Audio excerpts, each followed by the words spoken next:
Hey everyone, it's Zach back with a new mortgage video. Hope you're all having a happy Wednesday. If this is your first time seeing one of my videos, welcome to my channel. If you're a returning viewer, welcome back, where I'll try to demystify all things mortgage related. If you find this content helpful, please like and subscribe. So on today's episode, I wanted to talk about something that is really gaining momentum, which is the potential firing of Jerome Powell and why I do not think that would help mortgage rates. So let me first off start by saying I do not think Donald Trump is going to fire Jerome Powell before his term ends. I very much expect him to replace him when his term ends next year, but I don't think he will fire him. This morning there was reports from a White House official saying that Trump is really looking into it, is talking with legal. But then Donald Trump said that he will probably not be firing Jerome Powell. And this has kind of been a back and forth game throughout both the lead up to the election and since Trump has been elected. The legality is pretty cut and dry. Jerome Powell cannot be fired before his term ends. That would be unprecedented. He could resign, and I think that may be part of this, is trying to put pressure on him to resign. But Trump really doesn't have a legal ground to stand on to fire him before his term is over. Now, why I think it's still worth talking about, even though I don't think it's going to happen, is the conversation will very much be the same as the conversation next year when Jerome Powell does get replaced. And that conversation is, if you get someone in there, a new head of the Fed who does what Trump wants, which is cut rates, last he said was by 3%. So from 4.25%, 4.5% to 1.25%, 1.5%. Anything close to that would, while inflation is still elevated above 2%, would be catastrophic for the markets. The bottom line is, whether it's before his term is up or when his term is up, replacing Jerome Powell with someone who seems like they are going to just do what Trump says is going to be received badly by the market. The loss of an independent Fed chairman, let's take a step back and explain why there's this separation of the president and the Federal Reserve. It's because the president is, in our country, it's 4-year terms, at most 8 years.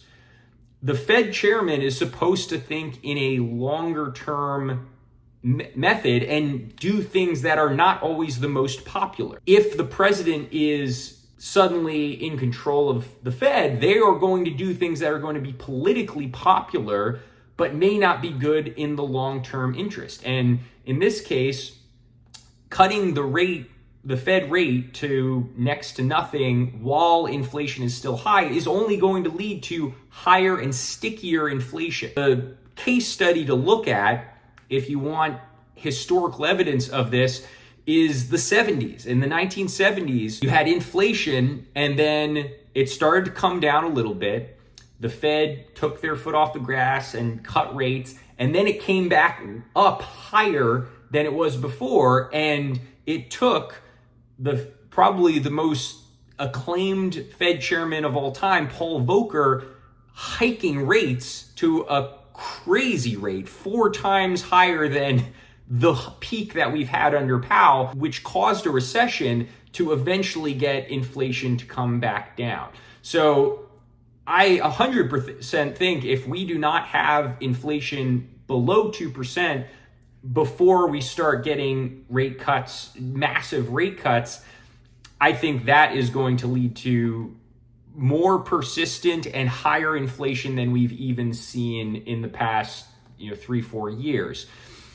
The other thing is just the loss of independence. That will signal a lot of problems in the bond market, which is basically where mortgage rates originate from. Based on what treasury prices are, that's the direction mortgage rates are going. So if we've seen this throughout this cycle of Trump's election and presidency, anytime there's been even a shadow of doubt of the loss of independence of the Fed. When Trump was first elected, rates went up.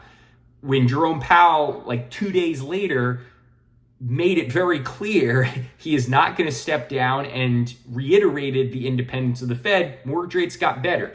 This is 100% a cause and effect thing where any indication that the Fed is losing independence will be bad in terms of rates will go up, and vice versa.